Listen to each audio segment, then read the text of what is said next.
A arte feita por não humanos. Pois é, né? Então, eu estava conversando com alguns amigos essa semana, artistas e não artistas, e é um papo que dá coceira, assim, né? Principalmente para o artista, porque o artista fica assim, "Não, como assim?", né? Principalmente quando você pensa assim, eu sou artista, eu já tenho, né, de certa maneira, o artista independente já trabalha ali com uma dificuldade de encontrar o seu espaço e agora tem uma nova forma aí de se entender a criação artística que não é feita por humanos, né?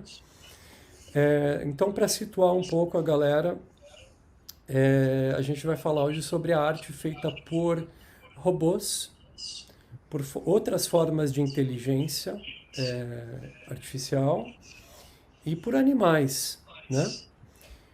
Quero começar aqui, Carol, te mostrando esta obra. Ok. Pessoal que está aqui no Instagram, corre lá para o Facebook e para o YouTube da Full Sail Brasil Community que a gente vai compartilhar várias imagens hoje.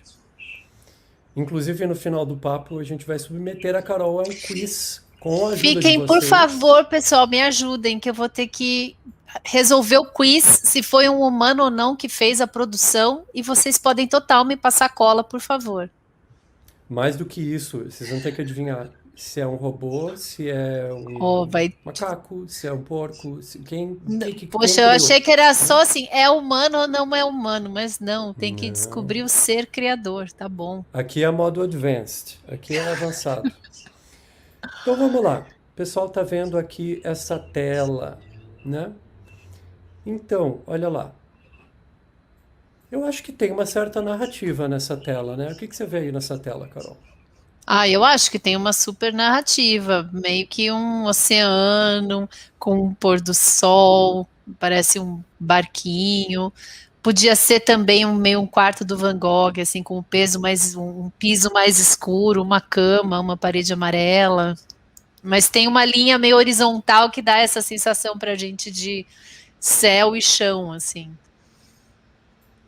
Pois é, você falou pôr do sol, né? O nome dessa tela é Pôr do Sol sobre o Mar Adriático. Ela foi criada Oh, por um macaco chamado Lolo e ela foi exibida em 1910 em uma exposição de arte. Então, quando a gente fala de arte feita por não humanos, é de longa data, galera. Então, pensa, essa obra é oficialmente aceita por uma galeria e exibida com o nome propriamente dito, com o autor que assinou a tela em 1910. Então não é um papo novo, né? A gente pode vir um pouco mais para perto dos nossos tempos e falar de um cara que todo mundo conhece, que é o David Bowie. O David Bowie, desde o início dos anos 90, ele começou a fazer várias colaborações com máquinas, né? Ele tinha alguns amigos ali no Vale do Silício e ele pediu para um amigo criar para ele um software em que ele colocava notícias de jornal, aquele software fazia um shuffle de palavras e daí com aquele shuffle de palavras o próprio Bowie caçava as palavras e combinações de palavras, aí que está o lance. E muitas das letras feitas dele a partir dos anos 90 têm essa colaboração com uma máquina, né?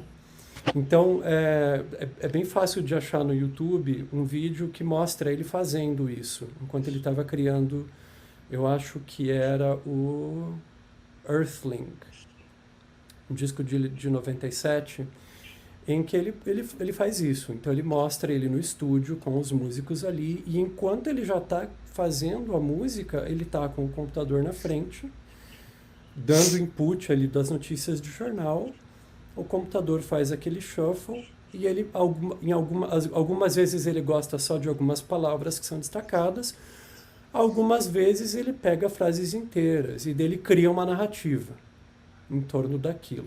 É legal que é meio que uma metodologia de buscar inspiração, né, César? Exatamente. Você sempre fala da inspiração aqui no nosso papo, né, Carol? De onde vem a inspiração? Então, é legal, acho que é muito natural que o Bowie seja um dos nossos exemplos aqui, porque o Bowie, ele sempre tem... O Bowie é um homem à frente do seu tempo, né? Sempre foi, enquanto estava aqui com a gente no planeta, e continua sendo, né? A gente olha para obras lá de 1900 e bolinha dele e continua vendo uma visão de futuro, né? Então, tá aí um exemplo. Se você for ouvir os discos do Bowie dos anos 90 para frente, você vai ver, provavelmente você vai ver muitas frases, muitas letras que são criadas em colaboração com máquinas, né? Carol, quando a gente fala de arte criada por não humanos, o que te vem à cabeça, assim? Me vem à cabeça robôs imprimindo, pintando ou misturando imagens.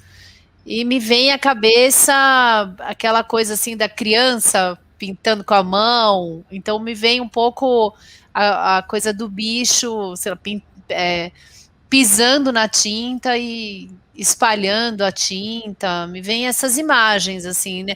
Engraçado que eu não tinha pensado muito nisso da colaboração, de ter o humano com a máquina ou o animal, né? Na minha cabeça estava muito separado, assim, isso aqui foi produzido por um robô ou um animal ou uma pessoa, mas não da coisa da criação conjunta. Pois é, eu vou te mostrar um outro exemplo aqui agora. Esse é o videoclipe novo do Duran Duran. Deixa eu te mostrar aqui, te compartilhar. Meu Deus, quanta tela aberta, né? Essa vida de streamer. Let me see. Ok. Esse é o videoclipe novo do Duran Duran.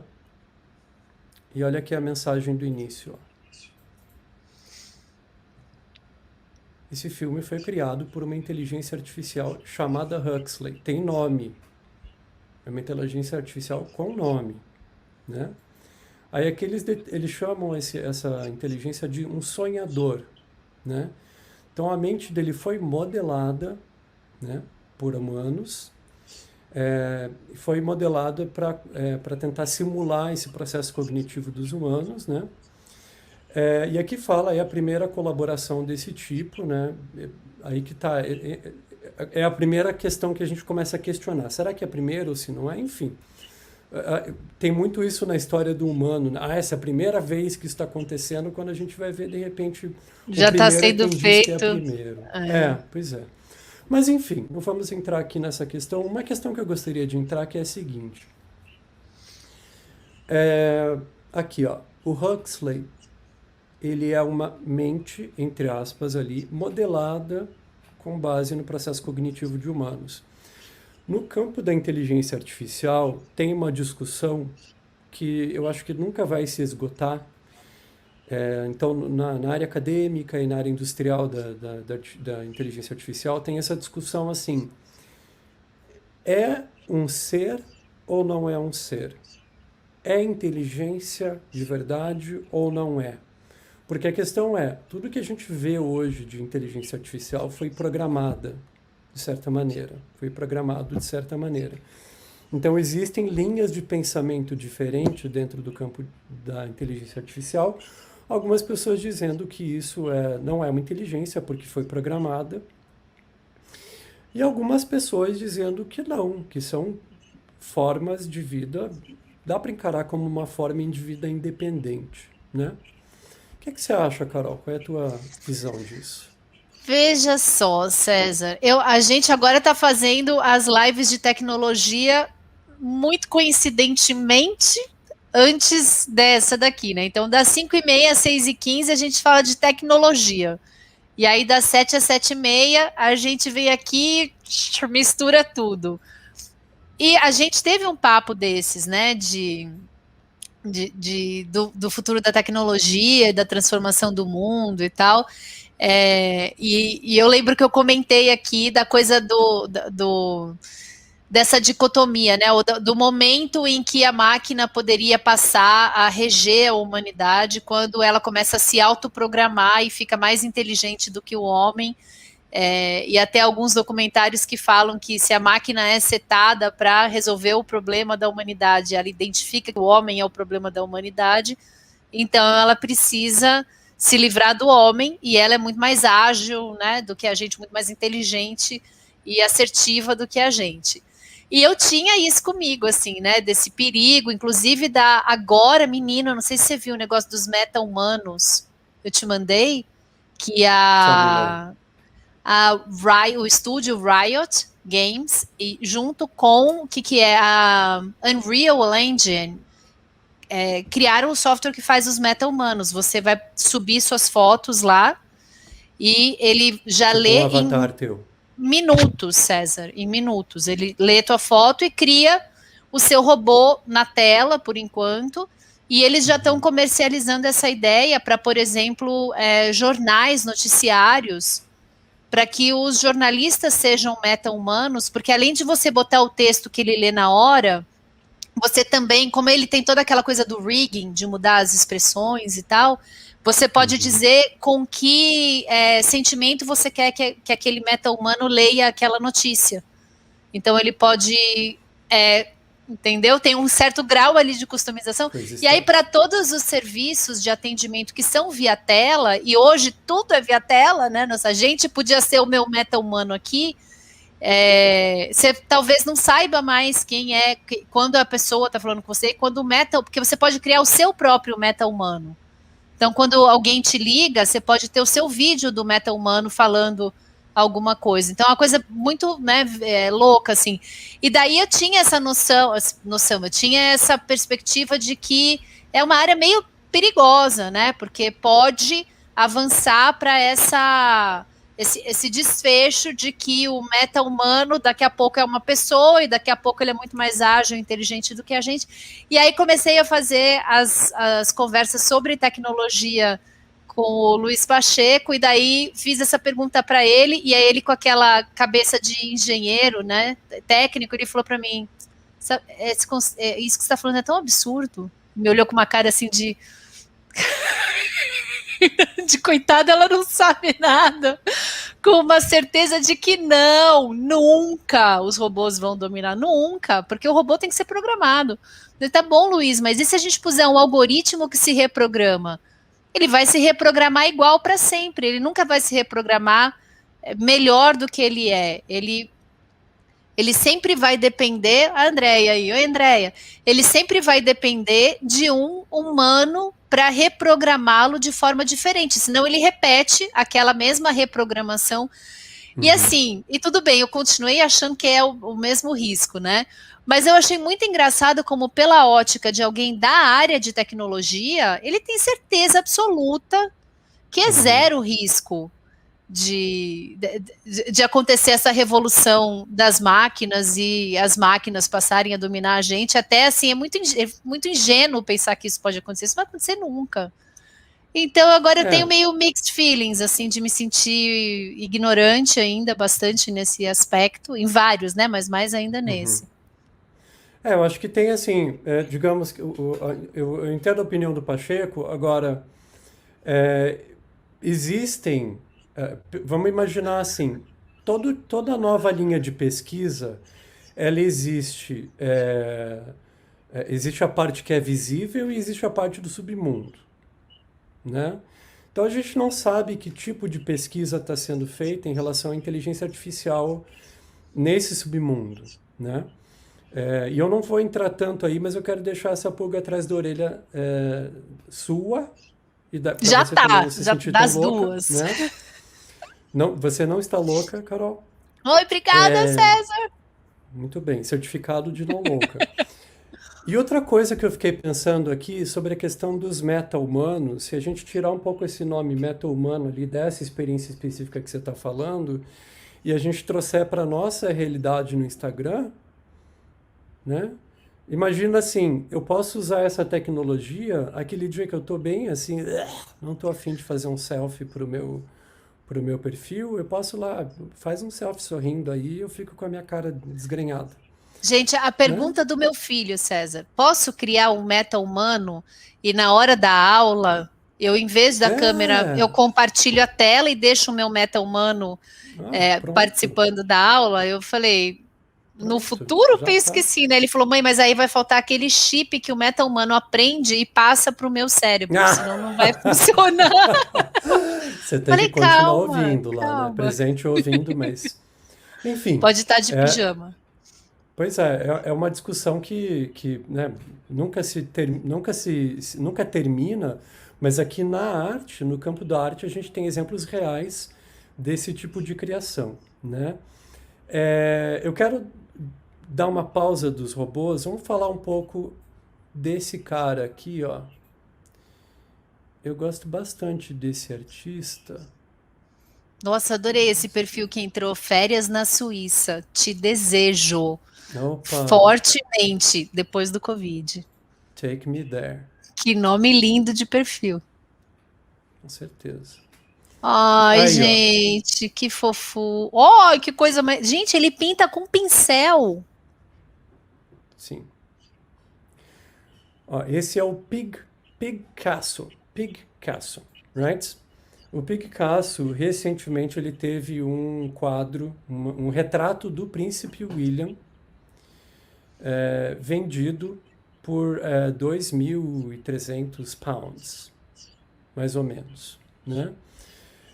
Inclusive, você pode comprar obras do Picasso, você pode comprar as obras originais, você pode comprar vinhos com rótulos desenhados pelo Picasso, você pode comprar retratos dele no estilo de outros artistas, enfim, né? Tem várias formas de você adquirir a obra do Picasso. Gente, mas fala, César, não aguento, não consigo olhar um negócio desse e não achar que é uma coisa. É um negócio de outro mundo, assim, né? Tem coisa, tem alguma coisa aí, né? Não é possível. Olha que fofura. Pois é. E você pode olhar e pensar assim, não, é um porco com um pincel na boca fazendo chuca-chuca assim, né? Mas você tem na história da arte abstrata muitos artistas que fazem processos parecidos, assim, né? Agora eu não estou lembrando o nome do cara, mas é Pi... Pessoal, me ajuda aí. Não me lembro agora do nome dele. It's been a crazy week. As palavras estão me fugindo um pouco. Mas enfim, a gente tem vários artistas que trabalham não só essa questão da pincelada solta, né? A questão da.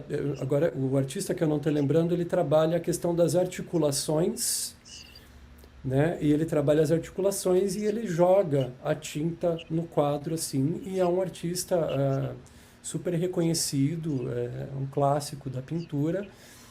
E você também tem outros artistas que se propõem a colocar o aleatório dentro do seu processo de criação. Então o cara, né, se propor a ver o que acontece com a tinta quando ela jorra, né? Tem um artista que eu sempre falo bem aqui na nossa live, que é o Marcel Fernandes.